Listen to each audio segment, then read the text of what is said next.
Hi hello ಎಲ್ಲ ನನ್ನ ಪ್ರೀತಿಯ ವಿದ್ಯಾರ್ಥಿಗಳಿಗೆ ಪರಿಶ್ರಮ ನವೋದಯ ಕೋಚಿಂಗ್ ಕ್ಲಾಸ್ಗೆ ತಮಗೆಲ್ಲರಿಗೂ ಸ್ವಾಗತ. ಆತ್ಮೀಯ ವಿದ್ಯಾರ್ಥಿಗಳೇ, ನಾವು ಇವತ್ತಿನ ದಿವಸ 2022ರಲ್ಲಿ ನಡೆದಿರ್ತಕ್ಕಂಥ ಒಂದು ಆದರ್ಶ ಶಾಲೆಯ ಒಂದು ಹಿಂದಿನ ಪ್ರಶ್ನೆ ಪತ್ರಿಕೆಯನ್ನ ನಾನು ತೆಗೆದುಕೊಂಡು ಬರ್ತಾ ಇದ್ದೇನೆ. ಹಾಗಾದ್ರೆ ಅಲ್ಲಿ ಸಮಾಜ ವಿಜ್ಞಾನದೊಳಗ ಯಾವ ರೀತಿ ಪ್ರಶ್ನೆಗಳನ್ನ ಕೇಳಿದಾರ, ಹೌದು ನಾವು ಮುಂದಿನ ಪರೀಕ್ಷೆಗೆ ಯಾವ ರೀತಿ ತಯಾರಾಗಬೇಕು ಅಂತಕ್ಕಂಥದ ಕೆಲವೊಂದಿಷ್ಟು ಸಂಭವನೀಯ ಪ್ರಶ್ನೆಗಳ ಜೊತೆಗೆ ನಾನು ನಿಮಗೆ ಹಿಂದಿನ ವರ್ಷದ ಪ್ರಶ್ನೆ ಪತ್ರಿಕೆಯನ್ನ ತಂದಿದ್ದೇನೆ. ಹಾಗಾದ್ರೆ ವಿದ್ಯಾರ್ಥಿಗಳು, ಇನ್ನು ಕೆಲವೇ ದಿವಸಗಳ ಪರೀಕ್ಷೆಯ ಕೊನೆಯ ಹಂತವನ್ನ ನೀವು ಮುಟ್ತಾ ಇದ್ದೀರಾ. ಆ ಪರೀಕ್ಷೆಯಲ್ಲಿ ಯಶಸ್ವಿ ಆಗ್ರಿ, ಒಳ್ಳೆಯ ಒಂದು ಮಾರ್ಕ್ಸ್ ಗಳನ್ನ ತೆಗೆದುಕೊಡ್ರಿ, ಆ ಒಂದು ನಿಮ್ಮ ಕನಸಿನ ಆದರ್ಶ ಒಂದು ಪರೀಕ್ಷೆಯಲ್ಲಿ ಪಾಸ್ ಆಗ್ರಿ ಅಂತ ಹೇಳ್ತಾ ಇವತ್ತಿನ ಈ ಒಂದು ಪ್ರಶ್ನೆಗಳನ್ನ ಡಿಸ್ಕಷನ್ ಅನ್ನ ಮಾಡೋಣ. ಹಾಗಾದ್ರೆ ನಾನು ನಿಮಗೆ ಮೊದಲ ಪ್ರಶ್ನೆಯನ್ನು ಹೇಳ್ತಾ ಇದ್ದೀನಿ. ಮೊದಲ ಪ್ರಶ್ನೆ, ಪೂರ್ವಾಭಿಮುಖವಾಗಿ ಹರಿಯುವ ನದಿ ಅಂತೇಳಿ ಪ್ರಶ್ನೆಯನ್ನ ಕೇಳಿದ್ದಾರೆ. ಏನಂತಂದ್ರೆ ಪೂರ್ವಾಭಿಮುಖ ಹರಿಯುವ ಒಂದು ನದಿಗಳು ಯಾವ್ದಂತೇಳಿ ಪ್ರಶ್ನೆಯನ್ನು ಕೇಳಿದ್ದಾರೆ. ಹಾಗಾದ್ರೆ ಕರ್ನಾಟಕದ ಪೂರ್ವಕ್ಕೆ ಹರಿಯುವ ನದಿಗಳ ಒಂದು ಕೋಡ್ ಮುಖಾಂತರ ಟ್ರಿಕ್ಸ್ ಅನ್ನ ನಿಮ್ ಮುಂದೆ ತರ್ತಾ ಇದ್ದೇನೆ. ಹಾಗಾದ್ರೆ ಏನಪ್ಪಾ ಟ್ರಿಕ್ಸ್ ಅಂತಂದ್ರೆ, ಇಲ್ಲಿ ನೋಡಿ, ಪಾಪ್ ಗೋಕಾಕ ಮಗು ಬಿತ್ತು, ಪಾಪ ಗೋಕಾಕದಾಗ ಮಗು ಬಿತ್ತು ಅಂತೇಳಿ ನೀವ್ ಏನಾದ್ರೂ ನೆನಪಿಟ್ಕೊಂಡ್ಬಿಟ್ರಿ ಅಂದ್ರ ಕರ್ನಾಟಕದೊಳಗ ಪೂರ್ವಕ್ಕೆ ಇರ್ತಕ್ಕಂಥ ಎಲ್ಲಾ ನದಿಗಳು ಏನಾಗ್ತದ ಅಂತ ನಿಮ್ ತಲೆಯಾಗ ಉಳಿತೈತಿ. ಅದು ನಿಮ್ಗೆ ಗೊತ್ತಿರ್ಲಿ. ಹಂಗಿದ್ರ ಇಲ್ಲಿ ಏನೈತಿ ನೋಡ್ರಿ, ಪ ಅಂದ್ರ ಪಾಲಾರ್, ಪ ಅಂದ್ರ ಪೆನ್ನಾರ್, ಗೋ ಅಂದ್ರ ಗೋದಾವರಿ, ಕ ಅಂದ್ರ ಕಾವೇರಿ, ಕ ಅಂದ್ರ ಕೃಷ್ಣ, ಮ ಅಂದ್ರ ಮಲಪ್ರಭಾ, ಗು ಅಂದ್ರ ಘಟಪ್ರಭಾ, ಬಿ ಅಂದ್ರ ಭೀಮಾ, ತು ಅಂದ್ರ ತುಂಗಾ. ಹಂಗಂದ್ರೆ ಪಾಪ್ ಗೋಕಾಕ್ ಮಗು ಬಿತ್ತು ಅಂತೇಳಿ ನೆನಪಿಟ್ಕೊಂಡ್ಬಿಟ್ರೆ ನಿಮ್ಮ ಕರ್ನಾಟಕದಲ್ಲಿ ಪೂರ್ವಕ್ಕೆ ಹರಿತಕ್ಕಂತ ಪ್ರತಿಯೊಂದು ನದಿಗಳು ಏನಾಗ್ತದ ಅಂತಂದ್ರೆ ನಿಮ್ಗೆ ನೆನಪು ಉಳಿತದ. ಯಾಕಂತಂದ್ರೆ ಇಂಥ ಪ್ರಶ್ನೆಗಳು ಕೇಳಿದಾಗ ನಮ್ಗೆ ಏನಾಗ್ತದ ಅಂದ್ರೆ ಕನ್ಫ್ಯೂಸ್ ಆಗೋದು ಬಹಳ ಇರ್ತದ ಕ್ವಶನ್ ಪೇಪರ್ ನಲ್ಲಿ. ಹೌದಾ, ಯಾವ್ದು ಪೂರ್ವಕ್ಕೆ ಹರಿತದ, ಯಾವ್ದು ಪಶ್ಚಿಮಕ್ಕೆ ಹರಿತದ ಅಂತೇಳಿ. ಅದಕ್ಕೆ ಈ ತರ ನೀವು ಟ್ರಿಕ್ ಮುಖಾಂತರ ನೆನಪಿಟ್ಕೊಂಡ್ಬಿಟ್ರಿ ಅಂದ್ರ ಏನಾಗ್ತತಿ, ಅಲ್ಲೋ ಈಸಿಯಾಗಿ ಆನ್ಸರ್ ಸಿಗ್ತತಿ. ಹಂಗಂದ್ರೆ ಯಾವ್ದು ಹರಿತದ ನೋಡ್ರಿ, ಇಲ್ಲಿ ಕೃಷ್ಣ ಆಯ್ಕೆ ಇದೆ. ಹಾಗಾದ್ರೆ ನಮ್ಮ ಈ ಪ್ರಶ್ನೆಗೆ ಉತ್ತರ ಯಾವ್ದ್ರಿ? ಡಿ ಇಸ್ ರೈಟ್ ಆನ್ಸರ್ ಅಂತ ಹೇಳ್ತೀನಿ. ಹಾಗಾದ್ರ ಮುಂದಿನ ಪ್ರಶ್ನೆ ನೋಡೋಣ. ಆ ಪ್ರಶ್ನೆಗೆ ನೀವ ಏನ್ ಮಾಡ್ಬೇಕಂತಂದ್ರ ಕಮೆಂಟ್ ಮುಖಾಂತರ ಉತ್ತರವನ್ನ ಕೊಡ್ಬೇಕು. ಏನಂತ ಕೇಳಿದಾರೆ ಈ ಪ್ರಶ್ನೆ ಏನಂತಂದ್ರೆ, ಮೊರಾರ್ಜಿ ಒಳಗ್ ಸಹ ಈ ಪ್ರಶ್ನೆ ರಿಪೀಟ್ ಆಗಿದೆ ನೋಡ್ರಿ. ಪ್ರಸಿದ್ಧ ಕರಡಿಧಾಮವು ಕರ್ನಾಟಕದ ಈ ಜಿಲ್ಲೆಯಲ್ಲಿದೆ. ಎಸ್, ನೋಡ್ರಿ ಆನ್ಸರ್ ಥಿಂಕ್ ಮಾಡ್ರಿ, ಬಿಡಿಸ ನೋಡೋಣ.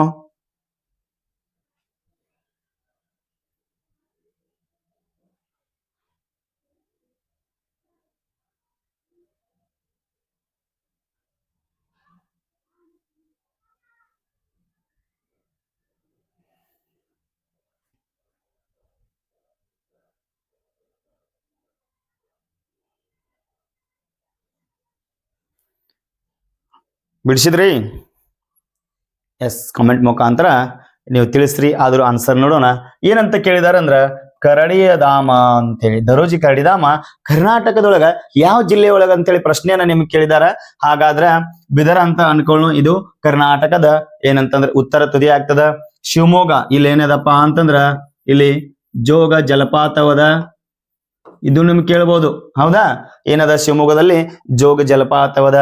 ಹಾಗಾದ್ರ ಬಳ್ಳಾರಿ ಅದ, ಉತ್ತರ ಕರ್ನಾಟಕ ಐತಿ. ಹಾಗಾದ್ರೆ ಈ ದರೋಜಿ ಕರಡಿಧಾಮ ಎಲ್ಲೈತಪ್ಪ ಅಂತಂದ್ರೆ ಬಳ್ಳಾರಿ ಒಳಗದ. ಎಲ್ಲದರಿ? ಬಳ್ಳಾರಿ ಒಳಗದ. ಉತ್ತರ ಕರ್ನಾಟಕ ಏನಪ್ಪಾ ಅಂತ ಇದೊಂದು ಕರಾವಳಿ ಪ್ರದೇಶ, ಕರಾವಳಿಗೆ ಹೊಂದಿಕೊಂಡಿರ್ತಕ್ಕಂಥ ಜಿಲ್ಲೆ. ಈ ಪ್ರಶ್ನೆಯನ್ನು ಕೇಳಿದಾರ.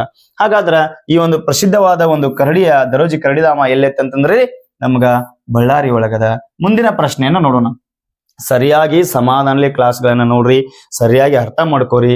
ಯಾಕಂತಂದ್ರ ಪ್ರಶ್ನೆಗಳು ಹಲವಾರು ಬಾರಿ ಏನಾಗ್ತದ ಅಂತಂದ್ರ ರಿಪೀಟ್ ಆಗುವ ಸಾಧ್ಯತೆ ಸಹ ಇರ್ತದ ವಿದ್ಯಾರ್ಥಿಗಳೇ. ಹಾಗಾದ್ರ ಕರ್ನಾಟಕದ ಬಾಗಲಕೋಟೆ ಜಿಲ್ಲೆಯ ಇಳಕಲ್ ಇದರ ಉತ್ಪಾದನೆಗೆ ಪ್ರಸಿದ್ಧ. ಇಳಕಲ್ ಯಾವುದಕ್ಕೆ ಉತ್ಪಾದನೆಗೆ ಪ್ರಸಿದ್ಧ ಅಂತೇಳಿ ಪ್ರಶ್ನೆಯನ್ನ ಕೇಳಿದಾರ ನೋಡ್ರಿ. ಬಾವುಟ ಅಂತ ಹೇಳ್ಯಾರ. ಇದನ್ನ ಎಲ್ಲಿ ತಯಾರು ಮಾಡ್ತಾರ ಅಂದ್ರ ಗರಗೊಳಗ ತಯಾರು ಮಾಡ್ತಾರ.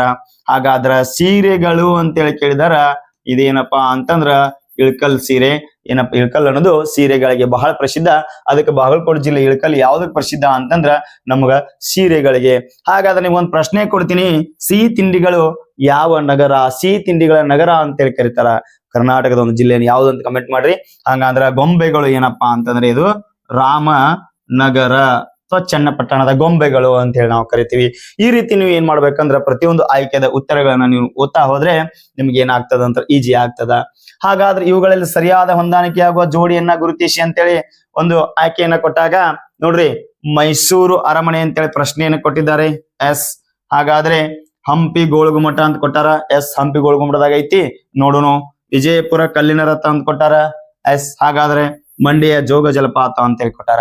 ಇಲ್ಲಿ ನೋಡಿ ಸರಿಯಾದ ಹೊಂದಾಣಿಕೆಯನ್ನ ಗುರ್ತಾ ಮಾಡಿ ಅಂತ ಕೊಟ್ಟಾಗ ಯಾಕೆ ನಿಮಗ ನಾನು 4 ಆಯ್ಕೆಗಳನ್ನ ಸರಿಯಾಗಿ ಅರ್ಥ ಮಾಡ್ಕೊಂಡು ಓದ್ರಿ ಅಂತ ಹೇಳ್ತಂದ್ರ ಕೆಲವೊಂದಿಷ್ಟು ಇಂಥ ಪ್ರಶ್ನೆಗಳ ಬಂದಾಗ ನಮ್ಗೇನಾಗ್ತದ ಈಜಿ ಆಗ್ತದ. ಯಾವುದೇ ಪ್ರಶ್ನೆ ಕೊಟ್ಟಿದ್ರಂದ್ರ ನಾವು ಇನ್ನು ಎಕ್ಸಾಮ್ಗೆ ಹೋಗಕ್ಕಿಂತ ಮುಂಚೆ ಏನ್ ಮಾಡ್ಬೇಕಪ್ಪ ಅಂತಂದ್ರೆ 4 ಆಯ್ಕೆಗಳ ಉತ್ತರಗಳನ್ನ ಕಲೆಕ್ಟ್ ಮಾಡ್ಬೇಕು, ಅವುಗಳನ್ನ ರಿವಿಷನ್ ಮಾಡ್ಬೇಕು. ಅದಕ್ಕೆ ಅವಾಗ ಏನಾಗ್ತದ ನೋಡ್ರಿ, ನಮಗ ಸರಿಯಾದ ಹೊಂದಾಣಿಕೆ ಏನಾಗ್ತದ, ಮೈಸೂರಿನಲ್ಲಿ ಏನದ ರೀ ಅರಮನೆ ಅದ, ಇದು ಗೊತ್ತಾತ್. ಇದು ನಾನು ಏನಂತ ಕರಿತೀವಿ, ಸಾಂಸ್ಕೃತಿಕ ನಗರಿ ಅಂತ ಯಾವ್ದನ್ನ ಕರಿತೇವಪ್ಪ ಅಂತಂದ್ರೆ ನಾವು ಮೈಸೂರನ್ನ ಕರಿತೀವಿ. ನೋಡ್ರಿ ಹಂಪಿ ಕೊಟ್ಟಾರ, ಹಂಪಿ ಒಳಗೆ ಏನದ ಕಲ್ಲಿನ ರಥ ಅದ, ಎಸ್ ಇದು ರಾಂಗ್ ಅದ, ಹೌದಾ. ವಿಜಯಪುರದಾಗ ಏನದ ಗೋಳಗುಮಠ ಅದ, ಎಸ್ ಹೌದಾ. ಹಾಗಾದ್ರ ಮಂಡ್ಯದಾಗ ಏನದ ಜೋಗ ಜಲಪಾತ ಇಲ್ಲ, ಸಕ್ಕರೆಯ ನಗರ ಅಂತ ಹೇಳಿ ಕರಿತೀವಿ ನಾವು. ಮಂಡ್ಯವನ್ನ ಏನಂತ ಕರಿತೀವಿ, ಸಕ್ಕರೆಯ ನಗರ ಅಂತ ಕರಿತೀವಿ. ಹಾಗಾದ್ರ ನಮ್ಮ ಆಯ್ಕೆ ಏನ್ರಿ, ಇದು ಮೈಸೂರು ಅರಮನೆ ರೈಟ್ ಆನ್ಸರ್. ಗೋಳಗುಮಠ ಎಲ್ಲಿದರಿ, ವಿಜಯಪುರದಲ್ಲಿ ಅದರಿ. ಕಲ್ಲಿನ ರಥ ಎಲ್ಲಿದ, ಹಂಪಿ ಒಳಗದ, ಹೌದಾ. ಜೋಗ ಜಲಪಾತ ಎಲ್ಲಿದರಿ, ಶಿವಮೊಗ್ಗದಾಗದ. ಆಗ ಹೇಳಿದ್ನಲ್ಲ ನಿಮ್ಗ ಜೋಗ ಜಲಪಾತ ಶಿವಮೊಗ್ಗದಾಗದ. ಮಂಡ್ಯವನ್ನ ಏನಂತ ಕರೀತಾರ ಅಂದ್ರ ಸಕ್ಕರೆಯ ನಗರಿ ಅಂತೇಳಿ ಕರೀತಾರ. ಹಾಗಾದ್ರೆ ನಾವ್ ಏನ್ ಮಾಡೋಣ, ಮುಂದಿನ ಪ್ರಶ್ನೆ ನೋಡೋಣ. ಈ ಪ್ರಶ್ನೆ ನೋಡಿದ ತಕ್ಷಣ ಪಟ್ನ ಅಂಜುದಿಲ್ಲ, ಬಹಳ ಈಜಿ ಪ್ರಶ್ನೆ ಅದ. ಏನೈತ್ ನೋಡ್ರಿ, ಚಿತ್ರದಲ್ಲಿ ಮೋಹನನು ಈ ದಿಕ್ಕಿನಲ್ಲಿ ನಿಂತಿದ್ದಾನೆ.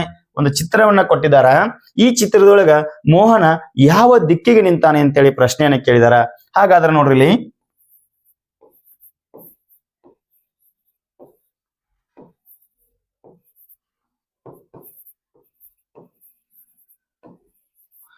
ನೋಡ್ರಿ ಏನ್ರಿ ಇದು, ಊ ಈ ಪೂ ಆದ ನೈಪವ ಅಂತೇಳಿ ನೀವು ನೆನಪಿಟ್ಕೊಂಡ್ಬಿಟ್ರಿ ಅಂದ್ರ ಎಲ್ಲಾ ದಿಕ್ಕುಗಳು ಏನಾಗ್ತಾವ ಅಂದ್ರ ನಿಮ್ಗ ಈಜಿ ಆಗಿ ನೆನಪಿಡ್ತಾವ. ನೋಡ್ರಿ ಉತ್ತರ, ಈಶಾನ್ಯ, ಪೂರ್ವ, ಆಗ್ನೇಯ, ದಕ್ಷಿಣ, ನೈಋತ್ಯ, ಪಶ್ಚಿಮ, ವಾಯುವ. ಊ ಈ ಪೂ ಆದ ನೈಪವ ಅಂತೇಳಿ ನೀವು ನೆನಪಿಟ್ಕೊಂಡ್ಬಿಟ್ರಿ ಅಂದ್ರ ಏನಾಗ್ತದೆ, ನಮಗ ಈಜಿ ಆಗ್ತದ. ಮೋಹನ್ ಏನ್ ಮಾಡ್ಯಾನಪ್ಪ, ಇಲ್ಲಿ ನಿಂತಾನ. ಹಂಗಾದ್ರ ಊ ಆದ ಬಳಕ ಏನದ, ಈ ಅದ. ಈ ಅಂದ್ರೆ ಯಾವ ದಿಕ್ಕ್ರಿ, ಇದು ಈಶಾನ್ಯ ದಿಕ್ಕು. ಯಾವ ದಿಕ್ಕಿಗೆ ನಿಂತಾನವ, ಈಶಾನ್ಯ ದಿಕ್ಕಿಗೆ ನಿಂತಾನ. ಹಂಗಾದ್ರೆ ಈಶಾನ್ಯ ದಿಕ್ಕಲ್ಲಿ ಅದರಿ, ಇಲ್ಲದ ನೋಡ್ರಿ, ಎಸ್ ಇಸ್ ರೈಟ್ ಆನ್ಸರ್. ಹಂಗ ನೀವೇನ್ ಮಾಡ್ಬೇಕು, ಈ ದಿಕ್ಕುಗಳನ್ನ ಸಂಪೂರ್ಣವಾಗಿ ನೋಡ್ಕೋರಿ. ಆಮೇಲೆ ಮೆಂಟಲ್ ಎಬಿಲಿಟಿ ಒಳಗ ಹಲವಾರು ಬಾರಿ ಏನಾಗ್ತದ, ದಿಕ್ಕುಗಳ ಮ್ಯಾಗ ಪ್ರಶ್ನೆಗಳು ಬರ್ತಾವ, ಅದು ಏನಾಗ್ತದ ಅನುಕೂಲ ಆಗ್ತದ. ನೋಡ್ರಿ ಇಲ್ಲೊಂದ ಪ್ರಶ್ನೆಯನ್ನ ಬಂದಿದೆ, ಭೂಗೋಳದ ಮೇಲೆ ಉದ್ದವಾದ ಎಳೆದ ಕಾಲ್ಪನಿಕ ರೇಖೆಗಳನ್ನ ಹೀಗೆ ಎನ್ನುವರು ಅಂತೇಳಿ ಪ್ರಶ್ನೆಯನ್ನ ಕೇಳಿದ್ದಾರೆ. ನಾನು ಹೇಳಿ ನಿಮಗ, ಅಡ್ಡ ಅಂದ್ರೆ ಅಕ್ಷಾಂಶ, ಉದ್ದ ಅಂದ್ರೆ ರೇಖಾಂಶ ಅಂತ ನಿಮ್ಗೆ ಮೊದಲೇ ನಾನು ಹಿಂದಿನ ಕ್ಲಾಸ್ಗಳನ್ನ ಹೇಳಿದೆ. ಆದರೆ ಅಕ್ಷಾಂಶ ಅಂದ್ರೆ ಅಂತ ಹೇಳಿದೆ, ಅಡ್ಡ. ಆದ್ರೆ ಇಲ್ಲೇನು ಕೇಳಿದ್ದಾರೆ, ಉದ್ದವಾಗಿ ಎಳೆದ ಕಾಲ್ಪನಿಕ ರೇಖೆಗಳನ್ನ ಕೇಳಿದರೆ. ಉದ್ದ ಅಂದ್ರೆ ಹೆಂಗ್ರಿ, ಈ ರೀತಿ ಇಲ್ಲಿದೆ ನೋಡಿ, ಇವು ರೇಖೆಗಳು, ಉದ್ದವಾದ ರೇಖೆಗಳು. ಎಸ್ ಹಾಗಾದ್ರೆ ಇವಕ್ಕೆ ನಾವೇನಂತ ಕರಿತೀವ್ರಿ, ನಮ್ಮ ಆಯ್ಕೆ ಏನದ, ರೇಖಾಂಶ ಇಸ್ ರೈಟ್ ಆನ್ಸರ್. ಈ ಪ್ರಶ್ನೆಗೆ ಏನ್ರಿ, ರೇಖಾಂಶ ಇಸ್ ರೈಟ್ ಆನ್ಸರ್. ಹಂಗಾದ್ರೆ ಒಂದ್ ಸ್ವಲ್ಪ ಏನ್ ಮಾಡೋಣ ಅಂದ್ರ, ಇದನ್ನ ಒಂದ್ ಸ್ವಲ್ಪ ನಾವ್ ಏನ್ ಮಾಡೋಣ, ಸ್ಪಷ್ಟವಾಗಿ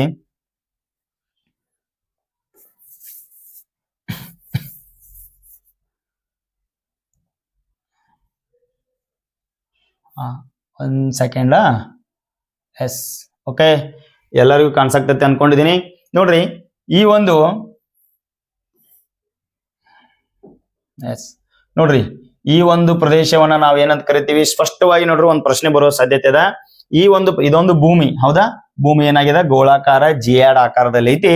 ಅದಕ್ಕ ಈ ಒಂದು ನಾವು ಪ್ರದೇಶವನ್ನ ಏನಂತ ಕರಿತೀವಿ ಅಂದ್ರ ಉತ್ತರ ಧ್ರುವ ಅಂತೇಳಿ ಕರಿತೀವಿ. ಸ್ಪಷ್ಟವಾಗಿ ನೆನಪಿಟ್ಕೋರಿ ಎಲ್ಲರೂ, ಏನಂತ ಕರಿತೀವ್ರಿ, ಉತ್ತರ ಧ್ರುವ ಅಂತ ಕರಿತೀವಿ.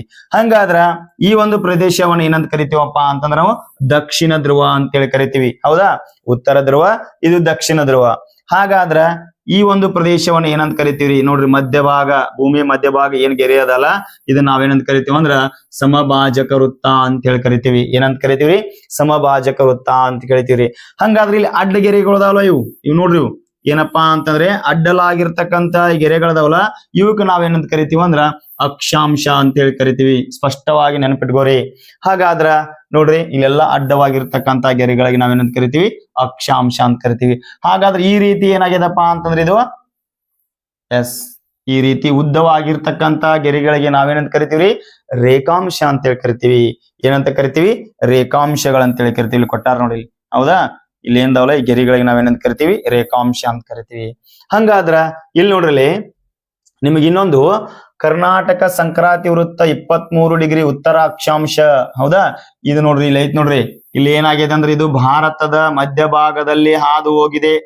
ಎಸ್, ನಮ್ ಭಾರತ ಏನದ ಇಲ್ಲದ ಭೂಮಿ ಒಳಗ ನಮ್ ಭಾರತ ಇಲ್ಲದ ಇಲ್ಲದ ಈ ಏನಪ್ಪಾ ಕರ್ಕಾಟಕ ಸಂಕ್ರಾಂತಿ ವೃತ್ತ ಏನಾಗಿದೆ ಅಂದ್ರೆ ನಮ್ಮ ಭಾರತದ ಮಧ್ಯಭಾಗದಲ್ಲಿ ಹಾದೋಗ್ಯದ. 8 ರಾಜ್ಯಗಳ ಮೇಲೆ ಹಾದೋಗ್ಯದ. ಎಷ್ಟು ರಾಜ್ಯಗಳ್ರಿ? 8 ರಾಜ್ಯಗಳ ಮೇಲೆ ಹಾದೋಗ್ಯದ. ಇದನ್ನೇನ್ ಮಾಡ್ಬೇಕು, ನೀವು ಸ್ಪಷ್ಟವಾಗಿ ತಿಳ್ಕೊಬೇಕು. ಅದಕ್ಕಾಗಿ ಏನ್ ಮಾಡ್ರಿ, ವಿಡಿಯೋ ಪಾಸ್ ಮಾಡ್ರಿ, ಎಲ್ಲಾ ಒಂದ್ಸಲ ಏನ್ ಮಾಡ್ರಿ, ಚಿತ್ರವನ್ನ ನಕ್ಷೆನ ಸರಿಯಾಗಿ ನೋಡ್ಕೋರಿ. ಇದ್ರೊಳಗೆ ನಿಮ್ಗೆ ಏನಾಗ್ತದ, ಒಂದು ಪ್ರಶ್ನೆ ಬರಬಹುದು. ಹಾಗಾದ್ರ ನಾವೇನ್ ಮಾಡೋಣ, ಮುಂದಿನ ಪ್ರಶ್ನೆ ನೋಡೋಣ. ಜಮೀನುಗಳಲ್ಲಿ ಬೆಳೆಗಳನ್ನ ಬೆಳೆಯುವುದರ ಜೊತೆಗೆ ದನಕರ, ಕೋಳಿ, ರೇಷ್ಮೆ, ಜೇನು ಸಾಕಾಣಿಕೆ ಮಾಡುವುದನ್ನ ಹೀಗೆನ್ನುವರು. ಬಹಳ ಇಂಪಾರ್ಟೆಂಟ್ ಪ್ರಶ್ನೆ. ಇಲ್ಲಿ ಏನ್ ಕೊಟ್ಟಾರಲ್ಲ, ಮಿಶ್ರ ಬೇಸಾಯ, ಸಾಂದ್ರ ಬೇಸಾಯ, ತೋಟಗಾರಿಕೆ ಬೇಸಾಯ, ಬಹಳ ಇಂಪಾರ್ಟೆಂಟ್ ನಿಮ್ಗೆ. ಯಾಕಂತಂದ್ರೆ ಒಂದು ಪ್ರಶ್ನೆ ಯಾರು ಬಂದೇ ಬರ್ತದ, ಹೌದಾ? ಹಂಗಾದ್ರ ಇಲ್ಲಿ ಏನ್ ಕೇಳಾರ, ಒಂದು ಜಮೀನುಗಳೊಳಗ ಬೆಳೆಯನ್ನ ಬೆಳೆಯೋದ್ರ ಜೊತೆಗೆ, ನಮ್ಮ ಭೂಮಿ ಒಳಗ ನಾವು ಬೆಳೆಯನ್ನ ಬೆಳೆಯೋದ್ರ ಜೊತೆಗೆ ಏನ್ ಮಾಡ್ತೀವಿ, ಮನೆಯೊಳಗ ದನಕರಗಳನ್ನ, ಕೋಳಿ ಅಥವಾ ರೇಷ್ಮೆ, ಜೇನು ಸಾಕಾಣಿಕೆ ಏನ್ ಮಾಡ್ತೀವಲ್ಲ, ಇದಕ್ಕೆ ನಾವು ಏನಂತ ಕರಿತೀವಿ ಅಂತೇಳಿ ಪ್ರಶ್ನೆನ ಕೇಳಿದಾಗ ಇಲ್ಲಿ ನೋಡ್ರಿ, ಏನಿಲ್ಲ, ಬಹಳ ಈಜಿ ಅದ. ಮಿಶ್ರ ಬೇಸಾಯ. ಏನಂತ ಕರಿತೀವಿ? ಮಿಶ್ರ ಬೇಸಾಯ ಅಂತ ಕರಿತೀವಿ.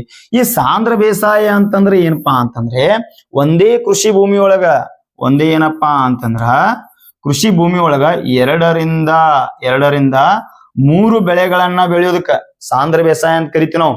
ಒಂದ ಭೂಮಿ ಒಳಗ, ಒಂದ ಕೃಷಿ ಭೂಮಿ ಒಳಗ ಅದರ ಬೆಳೆಗಳ ಜೊತೆಗೆ 2 ರಿಂದ 3 ಬೆಳೆಗಳನ್ನ ಬೆಳೆಯೋದಕ್ಕೆ ನಾವೇನಂತ ಕರಿತೀವಿ? ಸಾಂದ್ರ ಬೇಸಾಯ ಅಂತೇಳಿ ಕರಿತೀವಿ. ಹಾಗಾದ್ರ ಇಲ್ಲಿ ನೋಡ್ರಿ, ತೋಟಗಾರಿಕೆ ಬೇಸಾಯ ಅಂದ್ರೆ ಏನ್ರಿ?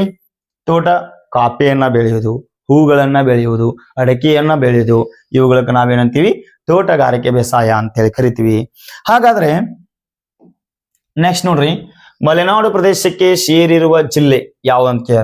ಎಸ್, ಬಿದರ್ ಅಂತ ಕೇಳ್ಯಾರಿ. ಬಿದರ್ದೊಳಗೆ ಮಲೆನಾಡಿಲ್ಲ, ಅತಿ ಹೆಚ್ಚು ಬಿಸಿಲು ಇರ್ತದ. ಅದು ಕರ್ನಾಟಕ ಉತ್ತರ ತುದಿ ಅದ, ಅದು ಆಗಂಗಿಲ್ಲ. ಬೆಂಗಳೂರು ಮಲೆನಾಡು ಪ್ರದೇಶ ಆಗಂಗಿಲ್ಲ. ಕೋಲಾರ ಮಲೆನಾಡು ಪ್ರದೇಶ ಆಗಂಗಿಲ್ಲ. ಹಾಗಾದ್ರೆ ಯಾವ್ದಾಗ್ತದ ಅಂದ್ರೆ ಇಲ್ಲಿ ಈಜಿ ಚಿಕ್ಕಮಂಗ್ಳೂರ್ ಆಗ್ತದ. ಚಿಕ್ಕಮಂಗ್ಳೂರ ಕರ್ನಾಟಕದ ಅತಿ ಎತ್ತರದ ಶಿಖರ ಇದೆ. ಯಾವ್ದು ಗೊತ್ತೈತಿ ನಿಮ್ಗ? ಯಾವ್ದು? ಮುಳ್ಳಯ್ಯನಗಿರಿ. ಎಷ್ಟ್ ಹೈಟ್ ಅದರಿ ಅದು? ಎಷ್ಟ್? 1930. ಎಸ್, ಇಷ್ಟೇನಪ್ಪಾ ಅಂತಂದ್ರ ಎತ್ತರವಾಗಿದೆ. ಆಮೇಲೆ ಕುದುರೆಮುಖ ರಾಷ್ಟ್ರೀಯ ಉದ್ಯಾನವನ ಎಲ್ಲೈತಪ್ಪ ಅಂತಂದ್ರದು ಅದು ಚಿಕ್ಕಮಂಗ್ಳೂರ್ ಅದ. ಬಾಬಾ ಬುಡ್ಡನಗಿರಿ, ಚಂದ್ರದ್ರೋಣ ಬೆಟ್ಟ ಎಲ್ಲಿ ಅಂತ ಪ್ರಶ್ನೆ ಕೇಳಿದಾಗ ಅದು ಚಿಕ್ಕಮಂಗ್ಳೂರಲ್ಲಿದ. ಅದಕ್ಕೆ ಇದನ್ನ ಮಲೆನಾಡ ಪ್ರದೇಶ ಅಂತೇಳಿ ನಾವು ಕರಿತೀವಿ. ಇಂಪಾರ್ಟೆಂಟ್ ನೆನ್ಪಿಟ್ಕೋರಿ. ಕರ್ನಾಟಕದ ಅತಿ ಎತ್ತರದ ಶಿಖರ ಯಾವ್ದ್ರಿ? ಮುಳ್ಳಯ್ಯನಗಿರಿ. 1930 ಮೀಟರ್ ಎತ್ತರದ, ಅದು ಇಲ್ಲದ, ಚಿಕ್ಕಮಂಗ್ಳೂರಲ್ಲಿದ. ಹಾಗಾದ್ರೆ ಕುದುರೆಮುಖ ರಾಷ್ಟ್ರೀಯ ಉದ್ಯಾನವನ ಎಲ್ಲಿದಪ್ಪ ಅಂತಂದ್ರೆ ಅದು ಚಿಕ್ಕಮಂಗ್ಳೂರಲ್ಲಿದ. ಹಾಗಾದ್ರೆ ಮುಂದಿನ ಪ್ರಶ್ನೆ ನೋಡೋಣ. ಇವುಗಳನ್ನ ಬೀಳುವ ನಕ್ಷತ್ರಗಳೆಂದು ಕರೆಯುತ್ತಾರೆ. ಉಲ್ಕಾಪಾತಗಳು ಯಾವ್ದ್ರಿ? ಹಲವಾರು ಬಾರಿ ಬೀಳುವ ನಕ್ಷತ್ರ ಯಾವ್ದ್ರಿ? ಉಲ್ಕೆಗಳು. ಹೌದಾ? ಉಲ್ಕೆಗಳು, ಕಲ್ಲುಗಳು ಅಂತೇಳಿ ನಾವು ಕರಿತೀವಿ. ಈ ತರ ಬಾಲ್ ಮತ್ತು ತಲೆಯನ್ನು ಹೊಂದಿರ್ತದ. ಇದನ್ನ ಬೀಳುವ ನಕ್ಷತ್ರ ಅಂತೇಳಿ ಕರಿತೀವಿ. ಯಾವ್ದಪ್ಪ ಅಂತಂದ್ರೆ ಉಲ್ಕೆಗಳು. ಇಲ್ಲಿ ಧೂಮಕೇತುಗಳು ಅಂತೇಳಿ ಕೊಟ್ಟಿದ್ದಾರೆ. 76 ವರ್ಷಗಳಿಗೊಮ್ಮೆ ಕಾಣ್ತದ. ಹಾಗಾದ್ರೆ ನಾನು ಹಿಂದಿನ ಕ್ಲಾಸ್ ನಲ್ಲಿ, ನೀವು ಕ್ಲಾಸ್ಗೆ ನೋಡಿದ್ರೆ, ನಾನು ಧೂಮಕೇತುಗಳ ಬಗ್ಗೆ ಸ್ಪಷ್ಟವಾಗಿ ಹೇಳಿದ್ದೇನೆ. ಎಷ್ಟು ವರ್ಷಗಳಿಗೊಮ್ಮೆ ಕಾಣ್ತದ? 76 ವರ್ಷಗಳಿಗೊಮ್ಮೆ ಕಾಣ್ತದ. ಹಾಗಾದ್ರೆ ಮುಂದೆ ಯಾವಾಗ ಇದು ಕಾಣ್ತದ ಅಂತ ಹೇಳಿ ಏನ್ ಮಾಡ್ಬೇಕು? ನೀವು ಕಮೆಂಟ್ ಮುಖಾಂತರ ಉತ್ತರವನ್ನು ತಿಳಿಸ್ಬೇಕು. ಹಾಗಾದ್ರೆ ಮುಂದಿನ ಪ್ರಶ್ನೆ ನೋಡೋಣ. ಕೊಕ್ಕರೆ ಬೆಳ್ಳೂರು ಪಕ್ಷಿಧಾಮ ಇರುವ ಜಿಲ್ಲೆ. ಕೊಕ್ಕರೆ ಬೆಳ್ಳೂರು ಅಂತಕ್ಕಂಥ ಪಕ್ಷಿಧಾಮ ಯಾವ ಜಿಲ್ಲೆಯಲ್ಲಿ ಅಂತ ಹೇಳಿ ಪ್ರಶ್ನೆ ಕೇಳಿದಾರೆ. ಅದಕ್ಕೋಸ್ಕರ ನಾನೇನ್ ಮಾಡೀನಿ, ನಕ್ಷೆ ಮುಖಾಂತರ ನಿಮ್ಗೆ ಇಷ್ಟು ಪಕ್ಷಿಧಾಮಗಳನ್ನ ನೀವು ನೆನಪಿಟ್ಕೊಂಡ್ಬಿಡ್ರಿ. ನಿಮ್ಗೆ ಯಾವ್ದಾದ್ರು ಒಂದು ಪ್ರಶ್ನೆಯನ್ನು ಕೇಳಿದಾರೆ, ಇಷ್ಟರಲ್ಲಿ ಏನಾಗ್ತದ, ನಿಮಗೆ ಉತ್ತರ ಸಿಗ್ತದ. ಹಾಗಾದ್ರೆ ನೋಡೋಣ. ಇಲ್ಲಿ ರಂಗನತಿಟ್ಟು ಪಕ್ಷಿಧಾಮ ಎಲ್ಲದರಿ? ಮಂಡ್ಯದೊಳಗದ. ನೋಡ್ರಿ, ಅತಿವೇರಿ ಪಕ್ಷಿಧಾಮ ಉತ್ತರ ಕನ್ನಡದಲ್ಲಿ ಅದ. ಕೊಕ್ಕರೆ ಬೆಳ್ಳೂರು ಪಕ್ಷಿಧಾಮ ಮಂಡ್ಯ ಅಲ್ಲದ. ಇದನ್ನ ನಮಗೆ ಪ್ರಶ್ನೆಯನ್ನ ಕೇಳಿದಾರ. ಹಾಗಾದ್ರೆ ನಮ್ಮ ಆಯ್ಕೆ ಡಿ ಇಸ್ ರೈಟ್ ಆನ್ಸರ್. ಮುಂದೆ ನೋಡೋಣ. ಬಂಕಾಪುರ ನವಿಲಧಾಮ ಹಾವೇರಿ ಒಳಗದ. ಘಟಪ್ರಭಾ ಪಕ್ಷಿಧಾಮ ಬೆಳಗಾಂ ಒಳಗದ. ಗುಡುವಿ ಪಕ್ಷಿಧಾಮ ಶಿವಮೊಗ್ಗದ. ಮಂಡಗದ್ದೆ ಪಕ್ಷಿಧಾಮನು ಶಿವಮೊಗ್ಗ ಒಳಗದ. ಹಾಗಾದ್ರೆ ಮಾಗಡಿ ಪಕ್ಷಿಧಾಮ ಎಲ್ಲಿದ? ಗದಗ ಒಳಗದ. ಬೋನಾಳ್ ಪಕ್ಷಿಧಾಮ, ಇದು ಪ್ರಶ್ನೆಯನ್ನ ಕೇಳಿದಾರ, ಯಾದಗಿರಿ ಎಲ್ಲಿದ. ನೀವೇನ್ ಮಾಡ್ರಿ, ಎಲ್ಲವನ್ನ ಏನ್ ಮಾಡ್ರಿ, ಬುಕ್ ನಲ್ಲಿ ಬರೆದುಕೊಂಡು ಸರಿಯಾಗಿ ನೀವೇನ್ ಮಾಡ್ರಿ, ಅಭ್ಯಾಸವನ್ನ ಮಾಡ್ರಿ. ಹಾಗಾದ್ರ ನೋಡ್ರಿ, ಭಾರತದ ನಕ್ಷೆಯಲ್ಲಿ ಗುರುತಿಸಿರುವ ಪ್ರಾಕೃತಿಕ ಲಕ್ಷಣ ಏನಪ್ಪಾ ಅಂತ, ಈ ಭಾರತದ ನಕ್ಷೆ ಒಳಗ ಪ್ರಾಕೃತಿಕ ಲಕ್ಷಣ ಯಾವುದು ಅಂತೇಳಿ ಪ್ರಶ್ನೆ ಕೇಳಿದಾರೆ. ನಾನೇನ್ ಮಾಡಿದೀನಿ, ನಿಮ್ಮ ಕರಾವಳಿ ಮೈದಾನ, ಪೂರ್ವ ಮತ್ತು ಪಶ್ಚಿಮ ಘಟ್ಟಗಳು, ಪರ್ಯಾಯ ಪ್ರಸ್ಥಭೂಮಿ ಮತ್ತು ಉತ್ತರ ಮೈದಾನಗಳನ್ನ ಏನ್ ಮಾಡಿನಿ, ಒಂದೇ ಒಂದು ನಕ್ಷೆಯಲ್ಲಿ ನಿಮಗೆ ತೆಗೆದುಕೊಂಡ್ ಬಂದಿದ್ದೇನೆ. ಸ್ಪಷ್ಟವಾಗಿ ನೀವು ಅದನ್ನ ತಿಳ್ಕೊಂಡ್ಬಿಟ್ರಿ ಅಂದ್ರ ನಿಮಗೆ ಇದ್ರೊಳಗೆ ಯಾವ್ದು ಬೇಕಾದ ಪ್ರಶ್ನೆಗಳನ್ನ ಕೇಳಿದ್ರೆ ಏನಾಗ್ತದ, ಆನ್ಸರ್ ಈಜಿ ಆಗ್ತದ. ಹಾಗಾದ್ರೆ ನೋಡ್ರಿ, ಏನಾಗಿದೆ ವಿದ್ಯಾರ್ಥಿಗಳೇ, ನೋಡ್ರಿ ಸ್ಪಷ್ಟವಾಗಿ ತಿಳ್ಕೊಂಬಿಡ್ರಿ. ಇಲ್ಲಿ ಏನದಪ್ಪ ಅಂತಂದ್ರ ಅರಬ್ಬಿ ಸಮುದ್ರ ಅದ, ಹೌದಾ? ಇಲ್ಲಿ ಏನದ ಬಂಗಾಳ ಕೊಲ್ಲಿ ಸಮುದ್ರ ಅದ. ಇಲ್ಲಿ ಕೆಳಗಡೆ ಹಿಂದೂ ಮಹಾಸಾಗರ ಸಮುದ್ರ ಅದ. ಭಾರತ 3 ಸಮುದ್ರಗಳಿಂದ ಏನಾಗಿದೆ, ಸುತ್ತುವರಿದ. ಡೌಟ್ ಕ್ಲಿಯರ್ ಆಯ್ತಾ? ಹಂಗಾದ್ರ ಇಲ್ಲಿ ನೋಡ್ರಿ, ಪೂರ್ವಕ್ಕ ಬಂಗಾಳ ಕೊಲ್ಲಿ ಅದ, ಇಲ್ಲಿ ಅಂಡಮಾನ್ ನಿಕೋಬಾರ್ ದ್ವೀಪಗಳದಾವ. ತಿಳ್ಕೊಂಬಿಡ್ರಿ, ಪೂರ್ವಕ್ಕ ಯಾವ್ದದ ರೀ? ಬಂಗಾಳ ಕೊಲ್ಲಿ ಸಮುದ್ರದ ಅಂಡಮಾನ್ ನಿಕೋಬಾರ್ ಅದಾವ. ಪಶ್ಚಿಮಕ್ಕೆ ಏನದ? ಅರಬ್ಬಿ ಸಮುದ್ರ ಅದ. ಇಲ್ಲಿ ಏನದಪ್ಪ ಅಂದ್ರ ಲಕ್ಷ ದ್ವೀಪಗಳದಾವ. ಏನದಾವ್ರಿ? ಲಕ್ಷ ದ್ವೀಪಗಳದಾವ. ಎದಕ್ರಿ? ಪಶ್ಚಿಮಕ್ಕ. ಎಲ್ಲಿ ಅಂದ್ರ ಅದು ಅರಬ್ಬಿ ಸಮುದ್ರದೊಳಗ. ಹಂಗಾದ್ರ ಕಾನ್ಸೆಪ್ಟ್ ಕ್ಲಿಯರ್ ಆಯ್ತು. ನೆಕ್ಸ್ಟ್ ಬರ್ರಿ, ನೋಡ್ರಿ ಇಲ್ಲಿ ಈ ಪ್ರದೇಶವನ್ನ ನಾವ್ ಏನಂತ ಕರಿತೀವಿ ಅಂತಂದ್ರ ಕರಾವಳಿ ಪ್ರದೇಶ ಅಂತೇಳಿ ಕರಿತೀವಿ. ಏನಂತ ಕರಿತೀವಿ? ಕರಾವಳಿ ಪ್ರದೇಶ ಅಂತ ಕರಿತೀವಿ. ಯಾಕಂತಂದ್ರ ಸಮುದ್ರದ ಅಂಚಿಗೆ ಇರೋದ್ರಿಂದ ಇಲ್ಲಿ ಏನಾಗ್ತದ ಅಂತಂದ್ರ ಕರಾವಳಿ ಪ್ರದೇಶ ಅಂತೇಳಿ ಕರಿತೀವಿ. ಇಲ್ಲಿ ಕರಾವಳಿ ಮೈದಾನಗಳು ಅಂತೇಳಿ ನಿಮಗೆ ಆಯ್ಕೆಯನ್ನ ಕೊಟ್ಟಾರ. ಒಂದೇ ಆಯ್ಕೆ ಇಲ್ಲದ ನೋಡ್ರಿ, ಇಲ್ಲಿ ಈ ತರ ಸಮುದ್ರದ ಅಂಚಿಗೆ ಚಾಚಿಕೊಂಡಿರ್ತಕ್ಕಂಥ ಪ್ರದೇಶವನ್ನ ನಾವ್ ಏನಂತ ಕರಿತೀವಿ ಅಂದ್ರ ಕರಾವಳಿ ಪ್ರದೇಶ ಅಂತ ಕರಿತೀವಿ. ಇದೇನಪ್ಪಾ ಅಂತಂದ್ರ ಇದು ಪಶ್ಚಿಮ ಕರಾವಳಿ ಪ್ರದೇಶ, ಇದು ಪೂರ್ವ ಕರಾವಳಿ ಪ್ರದೇಶ. ಏನ್ರಿ? ಪೂರ್ವ ಕರಾವಳಿ ಪ್ರದೇಶ ಮತ್ತು ಪಶ್ಚಿಮ ಕರಾವಳಿ ಪ್ರದೇಶ. ಓಕೆ, ಡೌಟ್ ಕ್ಲಿಯರ್ ಆತಾ? ಇನ್ನ ಪೂರ್ವ ಮತ್ತು ಪಶ್ಚಿಮ ಘಟ್ಟಗಳು ಎಲ್ಲಿದಾವ ಅಂತ ನೋಡೋಣ. ನೋಡ್ರಿ, ಇದ್ರ ಬಾಜು ಇಲ್ಲಿದ ನೋಡ್ರಿ, ಇದು ಪೂರ್ವ ಮತ್ತು ಪಶ್ಚಿಮ ಘಟ್ಟ. ಇಲ್ಲಿ ಏನದಲ್ಲ, ಇದು ಪೂರ್ವ ಮತ್ತು ಪಶ್ಚಿಮ ಘಟ್ಟಗಳು. ಇವೆಲ್ಲ ಇಲ್ಲಿದ ನೋಡ್ರಿ, ಪೂರ್ವ ಮತ್ತು ಪಶ್ಚಿಮ ಘಟ್ಟಗಳು. ನೀವೇನ್ ನೋಡ್ತಾ ಇದ್ದೀರಲ್ಲ, ಅದು ಪೂರ್ವ ಮತ್ತು ಪಶ್ಚಿಮ ಘಟ್ಟಗಳು. ನೋಡ್ರಿ, ಇದೆಲ್ಲ ಏನಂತಂದ್ರ ಪೂರ್ವ ಮತ್ತು ಪಶ್ಚಿಮ ಘಟ್ಟಗಳು ಗೊತ್ತಿರಬೇಕು. ಎಸ್, ಇಲ್ಲಿದೆ ನೋಡ್ರಿ, ಪೂರ್ವ ಮತ್ತು ಪಶ್ಚಿಮ ಈ ರೀತಿ ಇದಾವ, ಕರಾವಳಿ ಆ ಕಡೆ. ಹಾಗಾದ್ರ ಇಲ್ಲಿ ನೋಡ್ರಿ, ನೆಕ್ಸ್ಟ್ ಪರ್ಯಾಯ ಪ್ರಸ್ಥಭೂಮಿ. ಇದೆಲ್ಲಾ ಏನದಾವ ನಿಮ್ಗೆ ಏನಿದೆ, ಏನು ವೈಟ್ ಕಾಣ್ತದಲ್ಲ, ಇದು ಏನಪ್ಪಾ ಅಂತಂದ್ರ ಇದೆಲ್ಲಾ ಪರ್ಯಾಯ ಪ್ರಸ್ಥಭೂಮಿ. ಇದೆಲ್ಲ ಏನ್ರಿ? ಇದು ವೈಟ್ ಕಾಣ್ತಕ್ಕಂಥದ್ದು ಎಲ್ಲಾನು ಪರ್ಯಾಯ ಪ್ರಸ್ಥಭೂಮಿ. ನಿಮ್ಗೆ ಕೇಳ್ತಾರ ಪ್ರಶ್ನೆಗಳನ್ನ. ಹಾಗಾದ್ರ ಉತ್ತರ ಮೈದಾನಗಳು ಎಲ್ಲಿದಾವಪ್ಪ ಅಂತ ಇಲ್ಲಿ ನೋಡ್ರಿ, ಇಲ್ಲಿ ಏನದಲ್ಲ, ಇದೆಲ್ಲ ಉತ್ತರ ಮೈದಾನ. ನೋಡ್ರಿ, ಇಲ್ಲಿ ತನಕ ಎಲ್ಲ ಏನ್ರಿ? ಇದು ಉತ್ತರ ಮೈದಾನ. ಇದೆಲ್ಲ ಈ ಭಾಗ ಏನದಲ್ಲ ಉತ್ತರ ಮೈದಾನ, ಇದು ಪರ್ಯಾಯ ಪ್ರಸ್ಥಭೂಮಿ. ಈ ಭಾಗ ಎಲ್ಲವೂ ಮರುಭೂಮಿ ಇದೆ, ಗೊತ್ತಿರ್ಲಿ. ಈ ಭಾಗ ಏನ್ರಿ? ಇದೆಲ್ಲವೂ ಮರುಭೂಮಿ ಅದ. ಹಂಗಾದ್ರೆ ಇಲ್ಲಿ ಏನದರಿ ಸರ ಅಂತಂದ್ರ ಹಿಮಾಲಯ ಪರ್ವತ.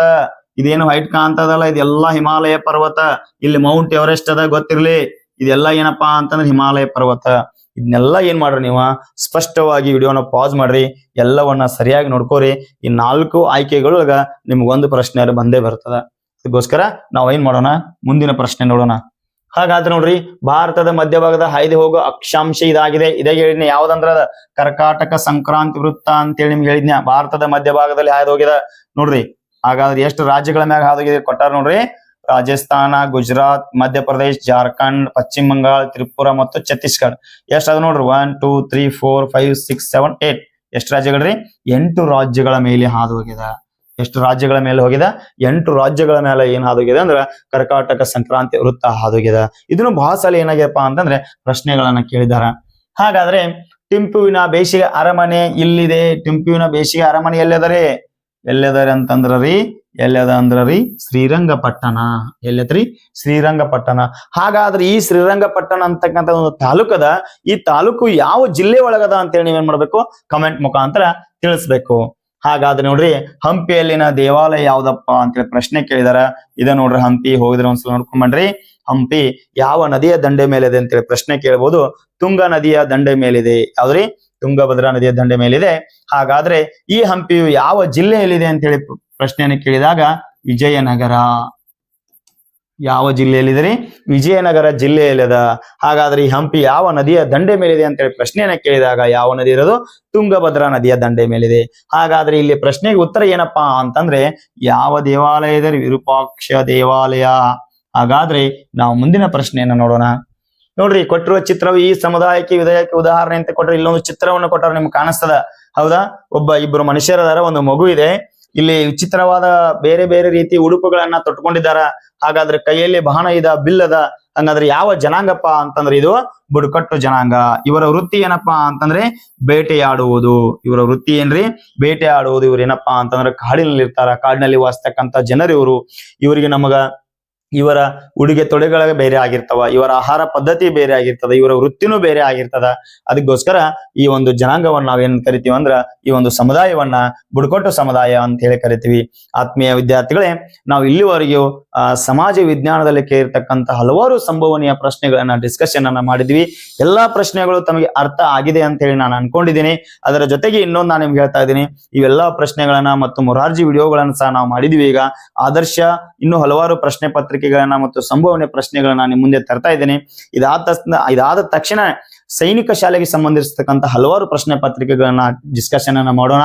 ಅದಕ್ಕೋಸ್ಕರ ತಾವೆಲ್ಲರೂ ಪ್ರತಿದಿನ ಈ ವಿಡಿಯೋಗಳನ್ನ ನೋಡಿ ಆಮೇಲೆ ನಿಮ್ ನೋಟ್ಬುಕ್ ನಲ್ಲಿ ನೀವು ಸರಿಯಾಗಿ ಎಲ್ಲ ಬರಿದ ತೆಗಿರಿ ಅಥವಾ ಪದೇ ಪದೇ ಅವುಗಳನ್ನ ರಿವಿಷನ್ ಮಾಡಿ ಮಾಡುವುದರಿಂದ ಏನಾಗ್ತದೆ ಅಂದ್ರೆ ಜಾಸ್ತಿ ಮಾರ್ಕ್ಸ್ ಬರುವ ಸಂಭವತೆ ಇರ್ತದ ಮತ್ತು ಪ್ರಶ್ನೆಗಳು ಏನಾಗ್ತಾವಪ್ಪ ಅಂತಂದ್ರ ನಿಮ್ಮ ತಲೆಯಲ್ಲಿ ಏನಾಗ್ತಾವ ಫಿಕ್ಸ್ ಕ್ವಶನ್ಸ್ ಉಳಿದ್ಬಿಡ್ತಾವ. ಅದಕ್ಕೋಸ್ಕರ ತಾವೆಲ್ಲರೂ ಪ್ರತಿದಿನ ಕ್ಲಾಸ್ ನೋಡ್ತಾ ಇದ್ದೀರಾ, ಹೀಗೆ ಸಪೋರ್ಟ್ ಮಾಡಿ. ನಮ್ಮ ಒಂದು ಪರಿಶ್ರಮಕ್ಕೆ ನಿಮ್ಮ ಬೆಂಬಲವಿರಲಿ. ಈ ಪರಿಶ್ರಮ ಒಂದು ಕೋಚಿಂಗ್ ಕ್ಲಾಸ್ಗೆ ತಾವೆಲ್ಲರೂ ಪ್ರತಿದಿನ ಕ್ಲಾಸ್ ಅನ್ನ ನೋಡ್ತಾ ಇದ್ದೀರಾ. ಅದಕ್ಕೋಸ್ಕರ ತಮ್ಗೆಲ್ಲರಿಗೂ ಇವತ್ತಿನ ಕ್ಲಾಸ್ಗಳನ್ನ ಮುಗಿಸ್ತಾ ಇದ್ದೀನಿ. ತಮ್ಗೆಲ್ಲರಿಗೂ ಧನ್ಯವಾದಗಳು.